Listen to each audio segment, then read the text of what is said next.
411 Live. Where you can learn about issues that impact us every day. State of world, 411 Live. Real people, real talk. Made to help people in our community in every way.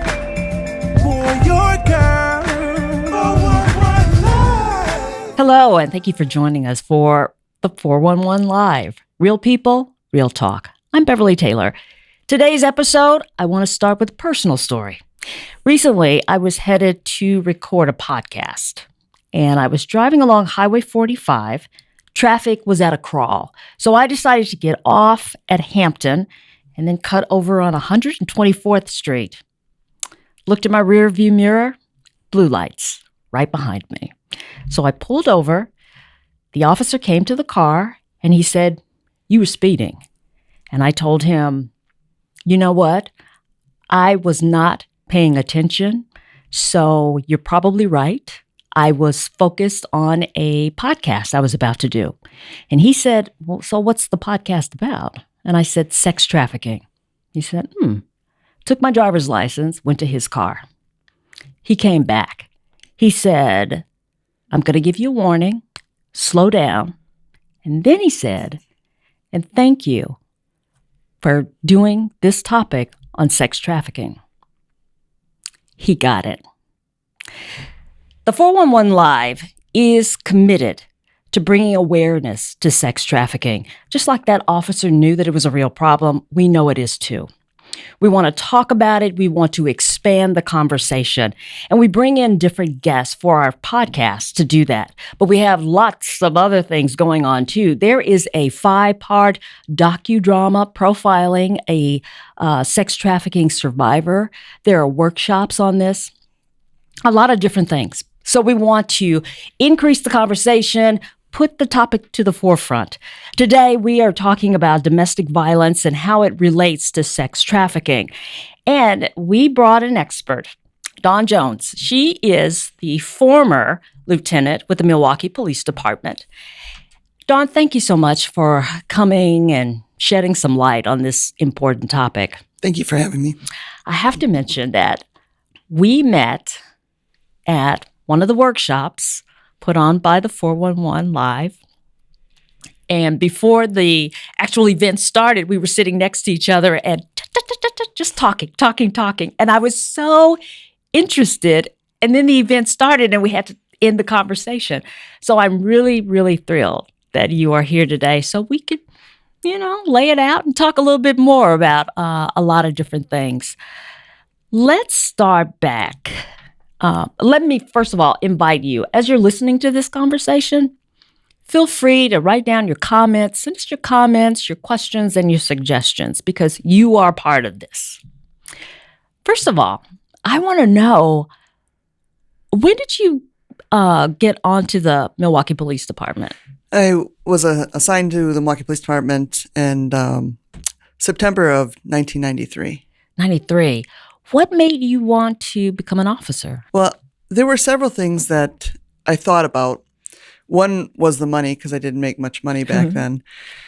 But two, I grew up on 43rd and Valete, and I know the area for the most part had always been a pretty decent area, but our block always seemed to have trouble. We had drug houses, and it was not uncommon for the officers to come down the street with their guns drawn and going through the yards. And I often remembered when we would call them, they would say explicit things and tell us to get in our house as if we were subhuman. And I thought, we may not have a lot of money, but we're people. And really, back then, I never realized how segregated Milwaukee was, because on our block, we had every nationality, we had every religion, and all we knew was that we were poor, and we survived with each other, and we found a commonality, and it didn't make sense to me until later when I became an officer how segregated it was, and that made me really sad, because I'm born and raised Milwaukee. I went to Pulaski High School. I seen different ways that people treated people of different races, different religions. And for me, that was really sad because all my friends were of many different mixed races. Right. And I thought, well, how can I change not only how people perceive officers and how they need to go to somebody to get help, they need somebody they can trust, but to change the view on each other and Right. make it a better place. You grew up in an area that they classify as marginal, I guess. Yeah. Yes. Then you joined the police department because you want to make a difference. How did you progress to the sex trafficking task force? It was actually, in my opinion, all God's will. My day letter came up. I was working narcotics. I was working undercover and having a really good time on the police department. It was a lot of fun working narcotics. And now my day shift letter arrived, and I had to decide whether I wanted to continue to work narcotics or move on and go somewhere else day shift. And they asked me if I wanted to stay at Vice Control days. And I said yes, because I'm having the time of my life. And they said, you have to do this sex trafficking, this human trafficking. And I said, what is that? And it was funny because they said, well, we're not really sure, but we have a grant and we have to fill that position. So I was the fourth investigator, fourth detective assigned to the human trafficking grant at that time. And that was in 2007. And so they said that the last detective left all the materials for me.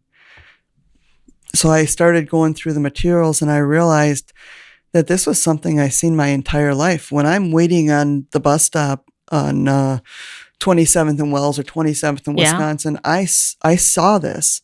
And many of my friends that had gone to Pulaski, when we'd ride the bus back, and then I'd see men pick them up and realizing after talking to them later that they had been sex trafficked. And for me, it was realization that as an officer, this has gone on for so many years, and how many cases did I miss right in front of my own eyes? It was a little disheartening, but also empowering as well. Wow. So it's hidden in plain sight. That's really true, isn't it? It's really true. Yeah. So when you were young, riding the bus to Pulaski High School, what were you seeing? I seen a lot of prostitution events going on. I would see many of my friends get approached, and some of them would go into the cars with the gentleman, and some of them would fall off the face of the earth. Some of them would be placed into group homes, and they would talk about this lifestyle and not really knowing what it was. They wouldn't talk about prostitution, but as I know it now, some of the indicators that they had with their nails done and new clothes and their hair done, knowing that there's no way them or their family could have afforded it because we knew each other that well, that something definitely more was going on. Wow. Big awareness. What other things, as you were, studying up on sex trafficking, human trafficking, and I should say human trafficking is that broad umbrella, and sex trafficking is underneath that. That's correct. What myths or things that just blew your mind? Well, I think how widespread it is blew my mind, that anybody can truly be a victim. And a lot of people think this is a Milwaukee problem. It is not a Milwaukee problem. It's been identified in every county in the state of Wisconsin. Many of my cases took me to Onalaska, Wisconsin, Eau Claire, and where young ladies were found down in Milwaukee, brought from those locations, Appleton, Green Bay, Wausau. Wow. It is anywhere. And that really blew my mind. The other thing I think that blew my mind is how ready society, law enforcement, and many other social services were to blame the victim as being at fault. That was another question that I did have. I was just wondering, did the officers treat sex trafficking victims as victims? I think we had some officers that were well versed in sex trafficking and they did treat them well. I still think in today's era, there's a lot of education that needs to be done.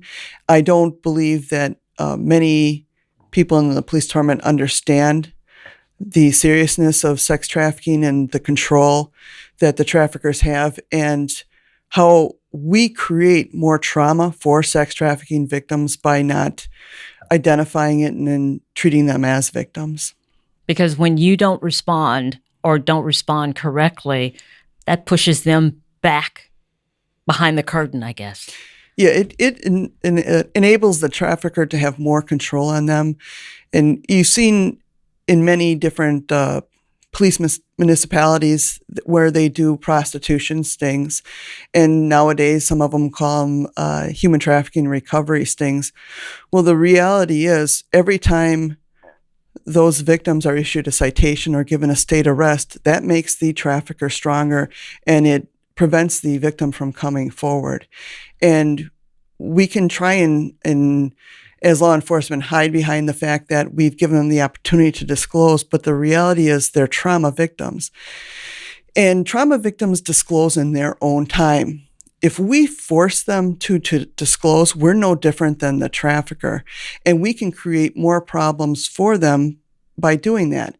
And as law enforcement, if we're not prepared for what is going to come out of their mouth, such as, hey, they have my child at this house and I haven't seen my child in 3 months and I have to make $1,000 before I can see my child back, they need to be prepared for those scenarios. A lot of times they're not. They just want to hear, yes, this is my trafficker, and okay, now they start a case.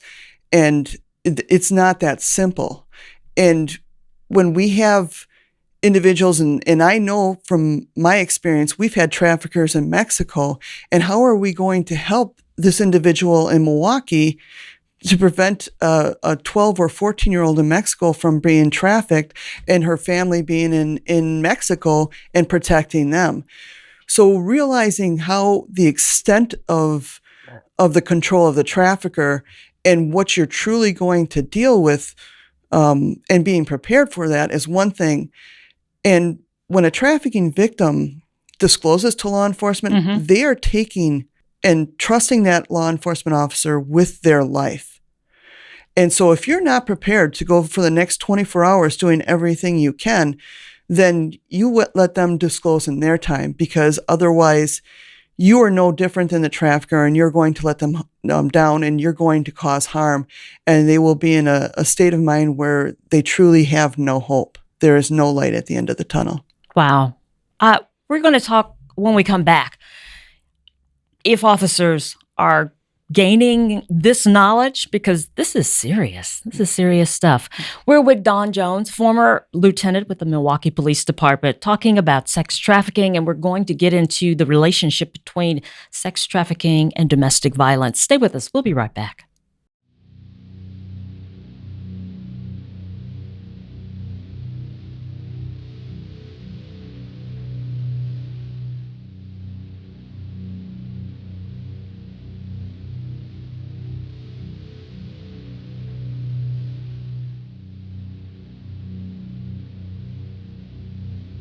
Human trafficking is a global issue that is happening locally.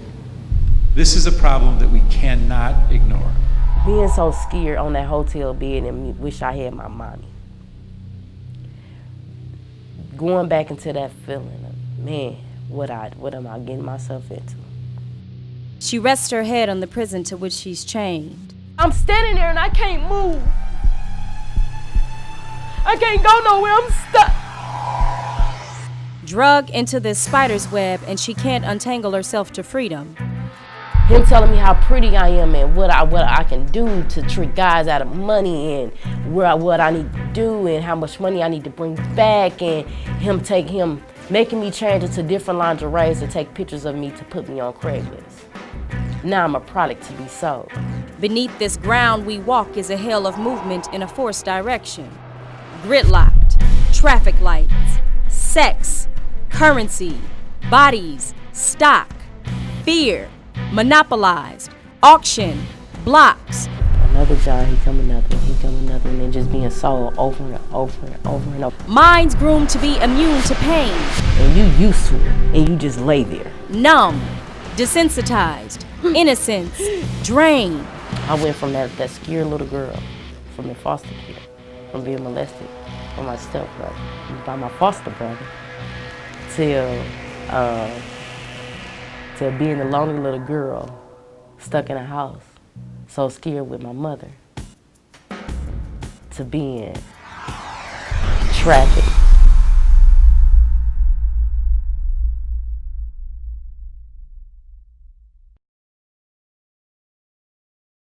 Welcome back to the 411 Live. We are continuing our conversation with Don Jones, who is a former lieutenant with the Milwaukee Police Department. When we left, we were talking about trauma, how officers can actually enhance the trauma to the victim by how they respond to the situation.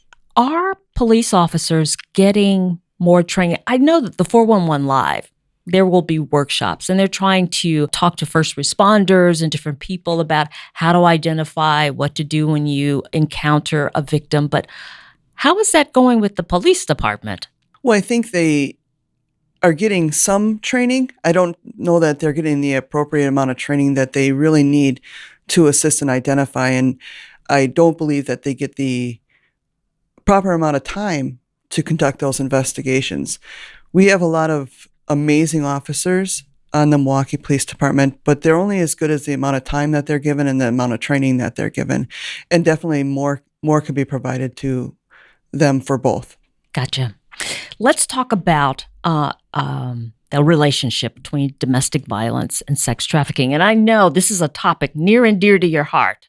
When you mentioned it, when we were sitting next to each other at the workshop, it was like a light bulb because I didn't really put that together. But it makes sense. You know, a victim being beaten by the trafficker, domestic violence call, there you go. So how do police handle those calls? Definitely there's a direct correlation between domestic violence and human trafficking. I've been saying that from day one when I started investigating human trafficking, because prior to working at the Vice Control Division, I also worked at sensitive crimes, and I dealt a lot with domestic violence, sexual assaults, physical abuses, and was very well versed in the control used in domestic violence. Now, the problem comes in identifying domestic violence from our officers, but it's even more disturbing when domestic violence isn't handled properly. And we often see that that's not the case. I know that in 2018, the number of domestic violence battery calls, just domestic violence battery, not any of the other domestic violence calls that officers responded to, we didn't even write up 50% of them. And that number was up because Dr. Amy Obregon, who was a captain at Sensitive Crimes, requested that an audit be done of the Milwaukee Police Department because we jointly identified that officers were not writing up domestic violence as they should have been. And whether that's training or whether that's lack on their part, we were trying to determine that. At that time, Chief Flynn ordered mandatory training, which the domestic violence unit gave for a year for patrol officers and supervisors. Even still after that, we were still not writing up 50% of the domestic violence batteries that we were responding to. For me, this is very, very disheartening because not only does it have like direct correlation to human trafficking, but it has a direct correlation to any type of violent crime in the city of Milwaukee. And I think I've said that to you on that date, is how do we control serious violent crime against two individuals that don't know each other when we are setting a precedent that it's okay to beat, hurt, kill, stab the ones that we love in a domestic violence situation. And if we can't even show love and restraint in our own family, there is nothing to prevent us from hurting a stranger. And for me, that's a very sad environment to be in. Wow. Wow. So going back to domestic violence, say there's a call, a battery, there's a call, they get there. They don't take a report. They don't really respond as much. Could it be a scenario whereas if they had taken it more seriously, they possibly could have rescued a sex trafficking victim? Absolutely. There were many domestic violence batteries that we were able to bring up during our investigations that were only identified as domestic violence, and some of them were never even written up. And for me, that's very sad, especially since many of the victims are children when they come into the lifestyle and they don't know how to get out. And now here they are as young adults in an environment, and they truly believe nobody's there to help, even being the police responding to a call like that. Yeah, I can understand that. And here's, the brainwaves going. Do you think that if there were more females in the higher ranks of the police department, there would be a different focus? I definitely think that we have gone away from promoting the right people to rank.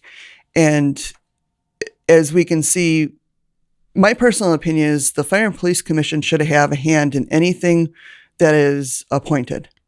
They should be on that panel. They should be on that board, deciding who the next person is going to be that's promoted to captain or above. And the reason for that is this is our city.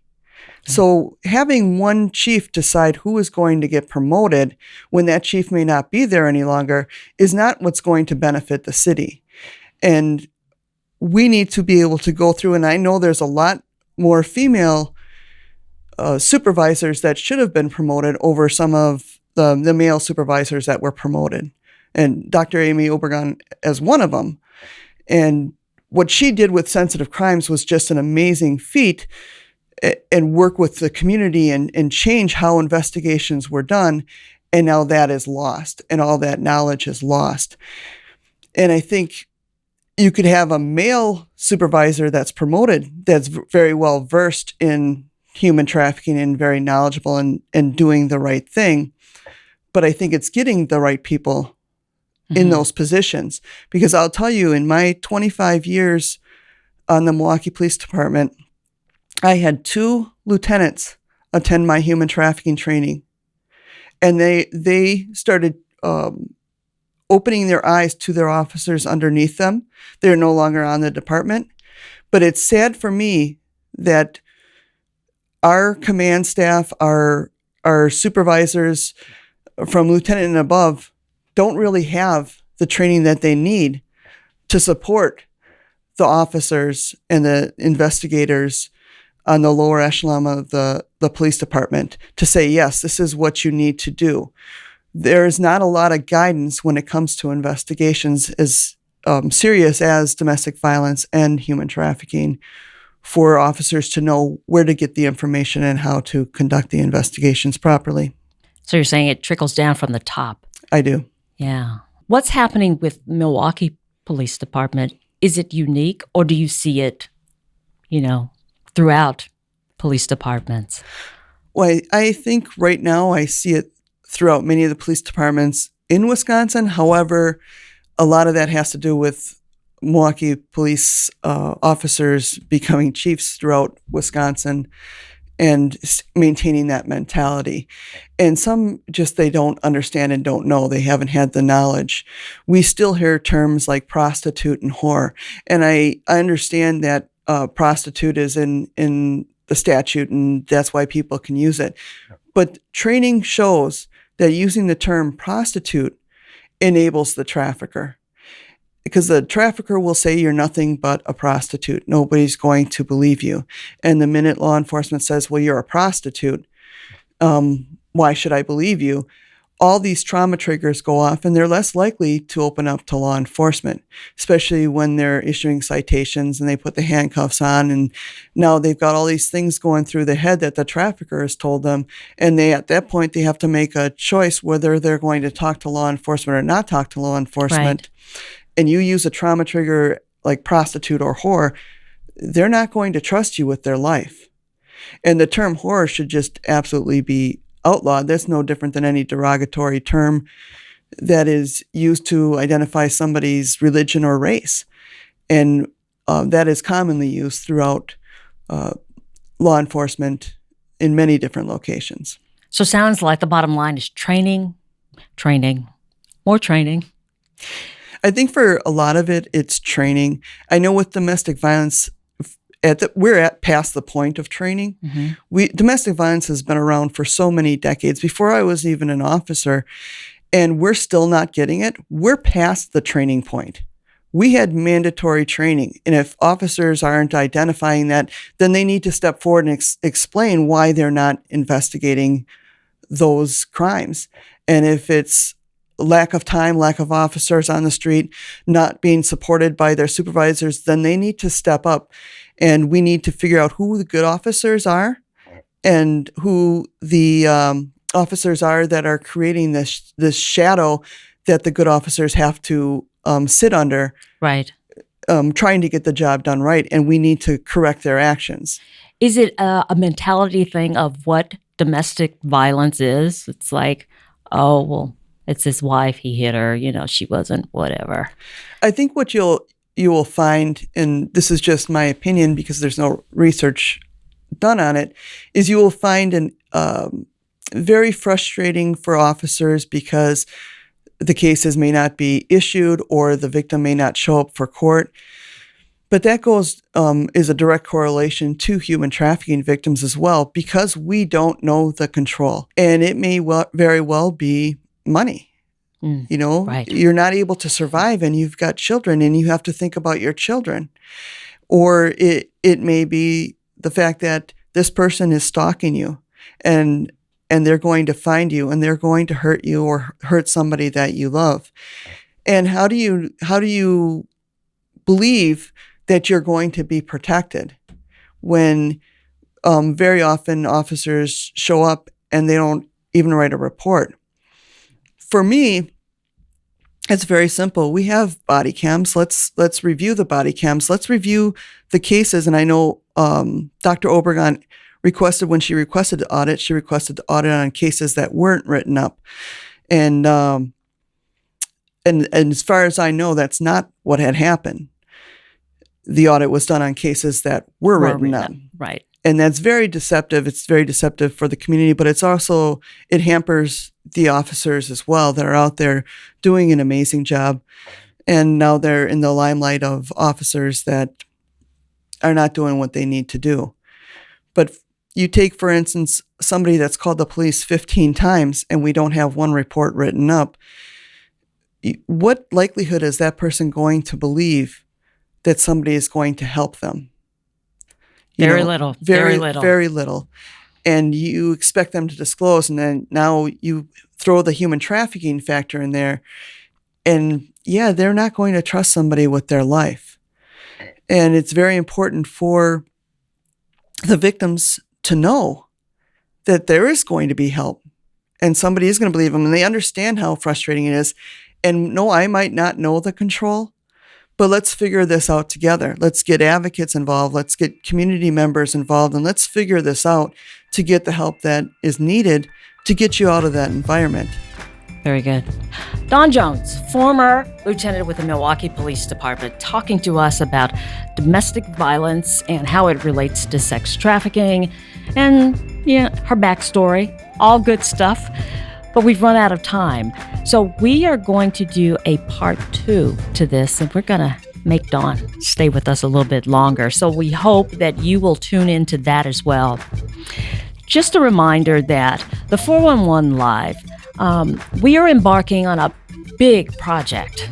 The podcast, the docudramas, the workshops, and there are other things too.